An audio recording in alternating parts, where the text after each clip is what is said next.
Bonjour, dans cette vidéo, tu vas apprendre à calculer une longueur lorsque le produit scalaire de deux vecteurs est connu. Je te rappelle la définition du produit scalaire de deux vecteurs. Si un des deux vecteurs, vecteur u ou vecteur v, est égal au vecteur nul, alors, par convention, le produit scalaire est nul.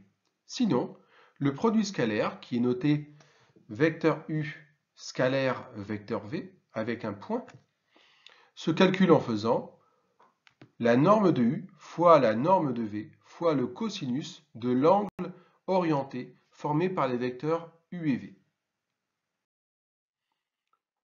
Illustrons la vidéo à l'aide de l'exemple suivant. A, B et C sont 3 points. Tel que la longueur AB est connue et vaut 4, le produit scalaire des vecteurs AB et AC est égal à 3, et l'angle BAC, c'est-à-dire plutôt l'angle formé par les vecteurs AB et vecteur AC, est égal à pi sur 6 radians. On te demande de calculer la longueur AC. Je t'ai rappelé la formule du produit scalaire, ici en rouge. Formule que nous allons appliquer avec le vecteur U dans le rôle du vecteur AB et le vecteur V dans le rôle du vecteur AC. Pourquoi? Tout simplement parce que je t'ai donné dans l'énoncé le produit scalaire des vecteurs AB et AC. Alors la formule devient vecteur AB scalaire vecteur AC égale la norme du vecteur AB, c'est-à-dire aussi la longueur AB, fois la norme du vecteur AC, donc aussi la longueur AC, fois le cosinus de l'angle formé par les vecteurs AB et AC. Maintenant, remplaçons. Le produit scalaire des vecteurs AB et AC est égal à 3.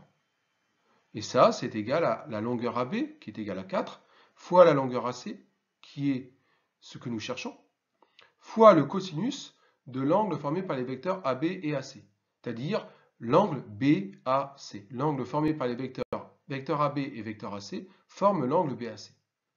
Donc le cosinus de l'angle BAC, mais l'angle BAC, je te rappelle, en radians, il vaut pi sur 6 radians. Pour calculer la longueur AC, il suffit alors tout simplement d'appliquer les produits en croix, ou alors de diviser chacun des membres par 4 fois cosinus pi sur 6. Alors la longueur AC est égale à 3 sur 4 cosinus pi sur 6, qui donne, à l'aide de la calculatrice, tout simplement racine de 3 sur 2. Pourquoi? Parce que cosinus pi sur 6 est égal à racine de 3 sur 2. À bientôt pour une nouvelle vidéo.